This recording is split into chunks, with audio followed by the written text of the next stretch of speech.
Fala galera, ligado aqui no canal do VSR, chegando para mais um vídeo. Tema do vídeo de agora: a noite mágica aconteceu.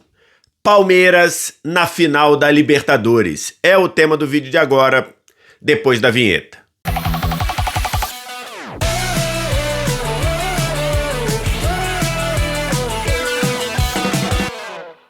Mais um vídeo chegando aqui no canal do VSR, vamos falar sobre a espetacular virada do Palmeiras para cima da LDU, Palmeiras 4, LDU 0. Palmeiras está na decisão da Libertadores da América, dia 29 de novembro, em Lima, Palmeiras e Flamengo, pelo tetracampeonato do maior torneio de clubes do mundo. Antes da gente começar, você deixa o like, se inscreve no canal, tudo isso aqui embaixo, importante demais esse engajamento, e já vai deixando seus comentários pra gente poder trocar uma ideia. Tô gravando esse vídeo aqui na manhã de sexta-feira e a noite mágica prometida e pedida por Abel Ferreira aconteceu no Allianz Parque. O Palmeiras, numa partida espetacular, muito bem planejada e muito bem executada, fez 4-0 em cima da LDU e conseguiu virar a eliminatória semifinal da Libertadores, depois de tomar 3-0 em Quito, numa das piores atuações do Palmeiras sob o comando de Abel Ferreira. O jogo da volta, a tal noite mágica que Abel Ferreira invocou ainda na sala de coletivas do estádio Casablanca em Quito, aconteceu. E aí é uma noite que o palmeirense, imagino, nunca mais vai esquecer. Uma noite em que a torcida, e que na verdade é uma noite que começou até no dia anterior com a torcida abraçando o treino do time, começou antes do jogo com uma atmosfera espetacular, durante o jogo com a torcida do Palmeiras cantando a música que o Abel Ferreira mais gosta praticamente o tempo todo, e o time correspondeu em campo com 2-0 no primeiro tempo, 2-0 no segundo tempo, somado 4-0 e 4-3 no agregado. O Palmeiras vai decidir a Copa Libertadores 2025 na primeira vez na história da Libertadores, desde que a Libertadores passou a ser toda em mata-mata depois da fase de grupos, né? E aí passou a ter oitavas, quartas e semifinal, e essa primeira edição assim foi em 1989. Então, pela primeira vez desde 1989, um time virou um 3-0 no jogo de ida para se classificar na semifinal da Libertadores. No total, agora são 34 vezes em que um time tomou 3 gols de diferença na ida e apenas 6 vezes que esse time que tomou 3 de diferença conseguiu virar, a primeira vez na semifinal. E o que o Abel falou lá em Quito, e outros jogadores e alguns torcedores e jornalistas também falaram, se tinha algum time que poderia virar esse 3-0 sofrido em Quito, esse time era o Palmeiras. Ou um dos poucos, ou talvez o único, que poderia virar seria o Palmeiras. Por quê? Porque o Palmeiras da era Abel Ferreira, e aliás, ontem foi um dia emblemático, porque completou 5 anos do anúncio do Abel e de sua comissão técnica, ou seja, há 5 anos esse trabalho está sendo feito, está sendo desenvolvido, e esse trabalho pode ser reinventado, reciclado, melhorado, como foi neste ano. Então, se tem uma coisa que esse trabalho, esse Palmeiras do Abel Ferreira, e acho que a gente pode se trazer assim como o Palmeiras do Abel Ferreira, o Palmeiras do Abel Ferreira, perdão, como está no título desse vídeo, o Palmeiras do Abel Ferreira se acostumou com o impossível. Nem sei se era tão impossível assim, porque o time da LDU, na baixitude, tem as suas deficiências, e muita gente me ironizou quando eu falei, dentro desta Libertadores, que esta era a pior LDU que eu vi. E aí eu estava me referindo especificamente à LDU da primeira fase, que era um time paupérrimo, muito fraco. Depois que o Thiago Nunes chegou, até melhorou o time, embora ontem a LDU tenha feito uma partida muito ruim, e também tem, e principalmente tem mérito do Palmeiras nessa partida ruim da LDU, mas o Palmeiras do Abel Ferreira se acostumou com o impossível. E esse 4-0 é um exemplo disso. A construção desse 4-0, ela começa já na quinta passada lá em Quito, e é um exemplo de como o Abel Ferreira tem esse time na mão e um exemplo de como o trabalho do Abel Ferreira é um trabalho de excelência. A palavra é essa, excelência. O Abel Ferreira, na chegada ontem ao Allianz Parque, naquela entrevista que é obrigatória, os treinadores são obrigados, né, por contrato, a fazer essa entrevista na chegada para falar um pouco do jogo, parecia que o Abel estava falando pós-jogo. Pega essa entrevista da chegada do Abel, olha o que aconteceu no jogo e vê se essa entrevista não encaixa como uma entrevista de análise pós-jogo. Porque o que o Abel disse que era o plano de jogo, ele 100% aconteceu. Ele chega dizendo, vamos colar os alas nas linhas laterais para espalhar a linha de 5 deles, arrumar espaço entre os defensores, e aí ele está falando especificamente, apesar de não ter dito, ele está se referindo especificamente ao espaço entre o lateral e o zagueiro mais próximo para explorar ali.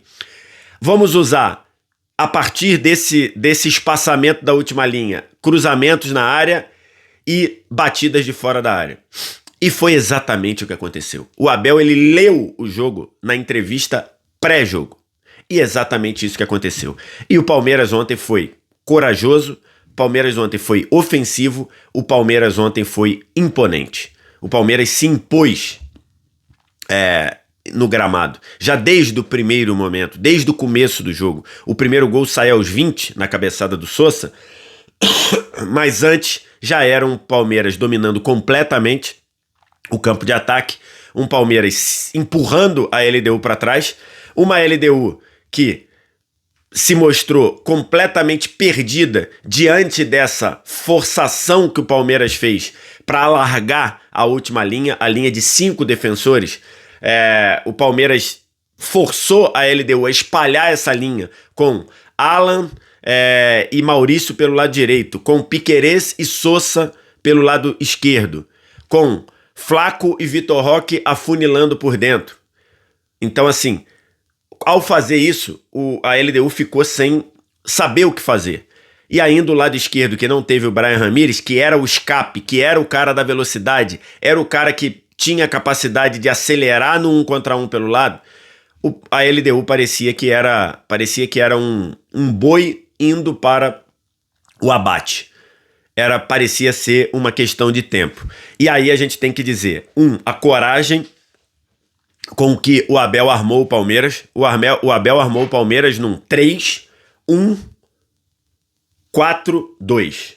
Foi isso que o Abel armou o Palmeiras. 3 zagueiros, Murilo, Fux e Gustavo Gomes. O Andréas Pereira, que fez um jogaço como único volante.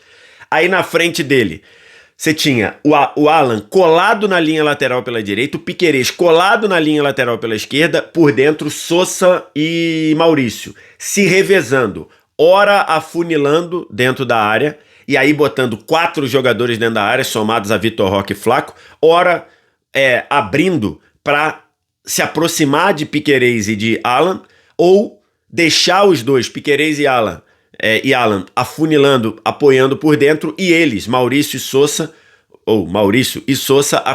abrindo o campo pelos lados. Então, esse funcionamento do Palmeiras jogou só com um volante. Tudo bem, a LDU não ia sair muito para jogar, embora a LDU não tenha conseguido, não sei se era a intenção do Thiago Nunes, que depois foi reclamar lá do gramado sintético, né?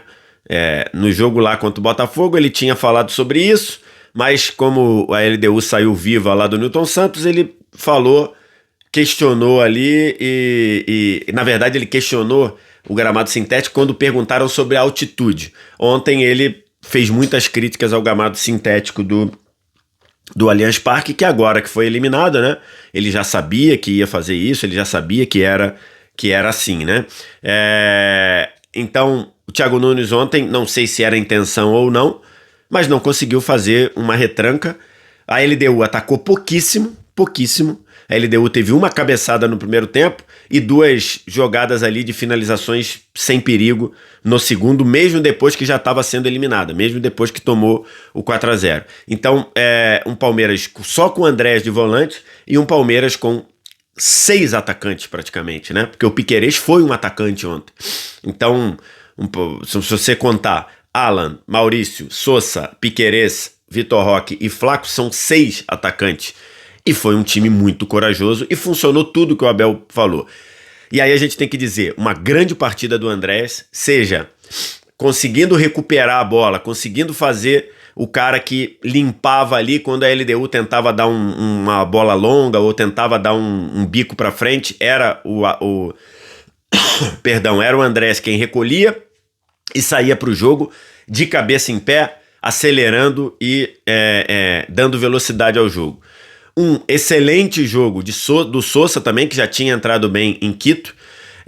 O Vitor Roque cresceu muito na partida, mesmo depois de um lance em que ele tomou uma decisão muito ruim, né? O contra-ataque criado pelo Alan, que o Vitor Roque sai na cara do gol, e ele tinha Alan aberto pela direita, Sousa aberto pela esquerda, os dois livres, rolasse para qualquer um, esses caras teriam um visual completamente livre para fazer o que seria o então 2-0, e ele chutou e o Mina salvou. Então, mas o Vitor Roque cresceu muito a partir daí, inclusive fazendo a assistência para o terceiro gol. A gente tem que falar do Veiga, e aí é uma coroação dessa carreira fantástica do Veiga com a camisa do Palmeiras, né? O Veiga tem que ser muito valorizado. É o artilheiro do Palmeiras no século, é um jogador decisivo, é um jogador multicampeão, é um jogador que tá cravado na história do Palmeiras. Não tinha feito um bom jogo em Quito, critiquei demais ele aqui, não só eu, acho que todo mundo criticou, acho que até o Abel criticou um pouco, quando ele diz, eu botei o Veiga para fazer tal função e dando a entender que o Veiga não fez. Mas era uma situação específica. Era um Veiga ali numa altitude, exigindo uma disposição, uma entrega física que talvez hoje não seja a melhor coisa que o Veiga poderia fazer. Ontem o Veiga entrou e deu um outro gás, deu um outro frescor para o Palmeiras no meio, inclusive começando e terminando a jogada do terceiro gol. A jogada do terceiro gol quando ele entra. E aí o Abel mexeu exatamente no momento em que estava começando a baixar um pouquinho a intensidade. Ele tira Maurício e Sousa, bota Veiga e Felipe Anderson. E aí ele renova a intensidade desses dois meias que estavam fazendo esse papel de ocupar a área em alguns momentos, mais gente, superioridade numérica dentro da área, e em vários momentos saindo para deixar Piquerez e Alan afunilarem. Então o Veiga é uma partida fantástica, foi eleito o herói da partida pela Conmebol, e acho que é uma palavra muito legal, porque herói da partida não necessariamente é o melhor da partida. E nesse caso não foi. O Veiga não foi o melhor em campo, apesar de ter feito uma partida maravilhosa. O melhor em campo se chama o menino Alan, de 21 anos. E aí, mais uma vez, tem o dedo do Abel, né? O Abel estava dizendo ontem na entrevista coletiva, já tinha falado outras vezes, que o Alan pouco jogava no time sub-20. E que ele, quando viu o Alan jogando e viu o Alan fazendo tudo, entregando tudo num nível de muito bom, seja jogar aberto pelo lado, seja construir como um meia afunilado, seja jogar como um segundo homem de meio campo, um camisa 8, e ele viu o Alan jogando com intensidade, com técnica, com qualidade, e o Alan ontem foi o melhor jogador em campo, né? O Alan ontem foi o diferencial. Inclusive, a galera do Flash Score colocou aqui o Alan como o melhor em campo, né? Na nota lá, e o Alan foi fenomenal. O Alan foi espetacular. O Alan ganhou praticamente todos os duelos. O Alan bateu o recorde de dribles na Libertadores desde 2015. Desde 2015 não há registro de um jogador que ganhou 10 dribles num jogo de mata-mata de Libertadores, desde 2015, ou seja, 10 anos atrás. Nos últimos 10 anos, o Alan foi o jogador que mais ganhou dribles num mata-mata de Libertadores. 10 de 13, ele tentou 13 dribles e ganhou 10. E assim construiu o primeiro gol na assistência para o Sousa, e assim construiu o pênalti da classificação. Sem contar carregar a LDU de faltas, ser um tormento pro lado esquerdo da LDU. A vitória do Palmeiras se construiu pelo lado direito com o Alan numa aposta e numa adaptação muito bem feita, mais uma vez, pelo Abel Ferreira. E agora teremos a final que todo mundo queria praticamente, acho que menos os flamenguistas, Mas quem tá alheio a essa final, quem tá ali pelo entretenimento ou quem tá ali pelo futebol em si, queria uma final entre Flamengo e Palmeiras. Porque uma final entre Flamengo e LDU seria uma final muito favorável ao Flamengo, né? Lógico, e não é por isso, né? Mas essa é uma realidade. Se a final fosse Flamengo e LDU, o Flamengo seria muito favorito. E agora, numa final Flamengo e Palmeiras, o que a gente tem é muito, muito, muito equilíbrio. Eu nem vou entrar nessa final agora, porque a gente vai falar sobre ela durante um mês, mas eu quero saber, como é que você vai assistir essa final? O que você está pensando? O importante vai tomar aquela bebida geladinha, vai tomar aquela bebida especial, aquela sua bebida da sorte? Então é o seguinte, vem na GoCase, tá? Primeiro comentário fixado, tem o link para você entrar no site da GoCase, que está em Black Friday. Black Friday, descontos de até 70% em todo o site, incluindo para copos térmicos, garrafas térmicas que mantêm sua bebida geladinha. Se for uma bebida quente, mantém sua bebida quentinha, com descontos especiais de até 70%. Por exemplo, essa garrafa aqui é a garrafa Fresh 650 ml. Nesse momento, você vai no site da GoCase, você compra uma garrafa Fresh 650 e leva uma garrafa Fresh 950. Então, assim, de boa, só vi aqui na GoCase. E aí, você que é torcedor do Palmeiras, você que é torcedor do Flamengo, quer produto licenciado para você assistir a final da Libertadores e botar dinheiro no bolso do seu clube? Só vi no primeiro comentário fixado, clicar no site da GoCase com desconto extra com o cupom GOVSR para compras acima de R$ 99. Então, ó, primeiro comentário fixado, vai no link da GoCase ou vai direto no QR Code que está aqui na tela e adquire produtos que são oficiais do seu clube. Você ainda vai botar dinheiro no seu clube lá. Então, com isso, Flamengo e Palmeiras e Flamengo vão decidir a Libertadores, estão numa batalha ferrenha pelo título brasileiro e é aquela final que tem um gosto de tira-teima, tem um gosto de competência.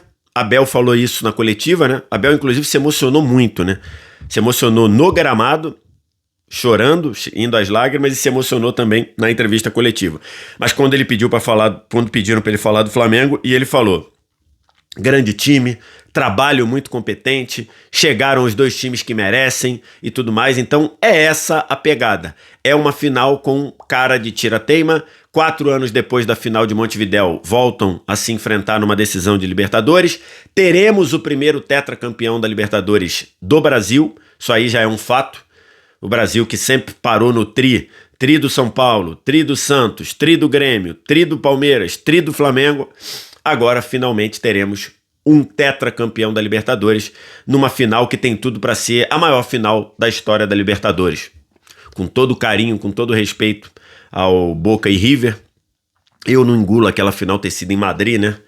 Rapaz, eu acho isso, meu pai do céu, os tais Libertadores da América devem ter se sacudido no túmulo ou em outro plano que estejam, porque você fazer a final da Copa Libertadores da América dentro de Madrid é uma vergonha. Então, acho que tem tudo para ser a maior final da história da Libertadores, mas isso a gente vai falar em outro momento.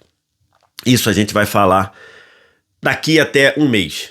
Eu tô gravando esse vídeo no dia 31 de outubro, a final é no dia 29 de novembro. Então é um mês para a gente falar, muita coisa vai acontecer, mas chegaram na final os dois melhores times do Brasil, chegaram na final os dois melhores times do continente, e agora vamos ver quem tem mais garrafa vazia para vender, como diria o meu ídolo na profissão, o grande Apolinho Washington Rodrigues. Quero te ouvir, o que você acha, o que você pensa, diz aqui embaixo nos comentários. No mais, like, se inscreve no canal, sininho das notificações, vem no primeiro comentário fixado, vai em GoCase, vai lá no site da GoCase, clica, procura o produto oficial, porque tem outros, tá? Não é só garrafa e copo, não. Tem mochila, tem bolsa, tudo isso oficial, tem capinha de celular, ó. Cadê? Aqui, ó. Vai. Todo errado, né? Ó, tem capinha de celular, oficial também, e agora você compra uma, leva duas dentro da promoção de Black Friday, tem cabo de celular, tudo isso produto oficial, produto que vai dinheiro pro seu clube, Produto licenciado. Vem aqui no primeiro comentário, clica no link e usa o cupom GOLVSR, que você ainda tem desconto extra para compras acima de R$ 99. Beleza? Obrigado demais pela audiência. Um abraço. Tchau.